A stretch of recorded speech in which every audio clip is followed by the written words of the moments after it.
इथे फक्त दागिने नाही तर पिढ्यानपिढ्यांचा विश्वास मिळतो.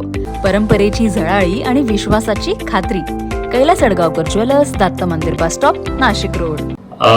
सातपूर पोलीस स्टेशन अंतर्गत जो गोळीबाराचा प्रकार झाला होता, ज्याच्यामध्ये आपण मोका पण त्या ठिकाणी लावला होता त्या गुन्ह्याला, त्या गुन्ह्याच्या तपासामध्ये असं निष्पन्न झालं त्याच्यामध्ये की त्याच्यातला जो एक बार चालकच आहे डॉक्टर पटेल यांनी त्या ठिकाणी त्या गुन्ह्यामधले जे काही पुरावे होते ते पुरावे नष्ट करण्याच्या अनुषंगानं त्या ठिकाणी काही कृती केल्या होत्या. त्या कृती या पोलीस तपासामध्ये समोर आल्यामुळे त्यांना त्या गुन्ह्यामध्ये आरोपी करण्यात आलेला आहे आणि त्या गुन्ह्यातले पुरावे नष्ट केले म्हणून त्यांचा सहभाग त्याच्यामध्ये निष्पन्न झाल्यामुळे त्यांना आम्ही त्यामध्ये अरेस्ट केलं होतं आणि आता मान्य न्यायालयाच्या आदेशानं त्यांना आता सध्या न्यायालयीन कोठडीत ठेवण्यात आलेलं. याच्यामध्ये खरं तर हे जे सुरुवात हा जो प्रकार आहे हा ज्या दिवशी घटना घडली म्हणजे गोळीबाराची घटना ज्या दिवशी घडली होती त्याच दिवशीचा हा प्रकार आहे आणि बाकी त्याच्यानंतर मात्र मग जे आपण म्हणतात तशा पद्धतीनं त्या डॉक्टरला त्याचं अपहरण करून त्याच्यावरती दबाव आणण्याचा प्रयत्न वगैरे काय झाला होता या संदर्भात आपण स्वतंत्र गुन्हा देखील त्याच्यामध्ये दाखल केलेला आहे आणि त्या गुन्ह्याचा तपास करून आपण त्याच्यामध्ये दोषारोपपत्र देखील न्यायालयात पाठवलेलं आहे. मात्र हा जो काही प्रकार आहे हा ज्या दिवशी घटना घडली त्या दिवशीचा रात्रीचा किंवा पहाटेचाच तो प्रकार होता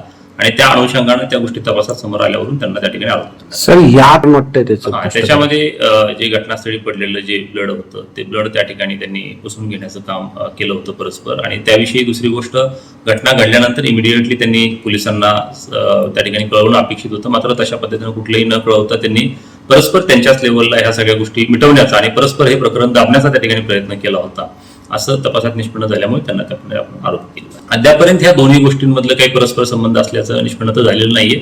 मात्र याच्यामध्ये जे आपण सांगितलं की आम्ही त्या लोंढेंचा पण त्या ठिकाणी ताबा परत न्यायालयाच्या परवानगीने घेतलेला आहे. अद्याप सध्या ते पोलीस कस्टडीमध्ये आहेत आणि त्या संदर्भाने देखील आम्ही त्याच्यामध्ये अधिक तपास करत आहोत. मात्र हा जो मी जसं आपल्याला यापूर्वी सांगितलं की हा प्रकार हा घटना ज्या दिवशी घडली त्या दिवशीच इमिडिएट घडलेला होता. त्याच्यामुळे अद्यापपर्यंत याचा दोन्हीचा काही परस्पर संबंध आहे असं दिसून येत नाही. याच्यामध्ये खरं तर गोळीबाराचा प्रकार हा त्या ठिकाणी त्या टोळीचं वर्चस्व राखण्याच्या किंवा वर्चस्व दाखवून देण्याच्या उद्देशानं करण्यात आलेला होता असं तर आतापर्यंत तपासून निष्पन्न झालेलं आहे. मात्र त्याच्यामध्ये एक्झॅक्टली बार चालक म्हणून किंवा बार मालक म्हणून त्यांनी काय मदत केलेली आहे याच्या बाबतीत देखील आम्ही तपास करत आहोत.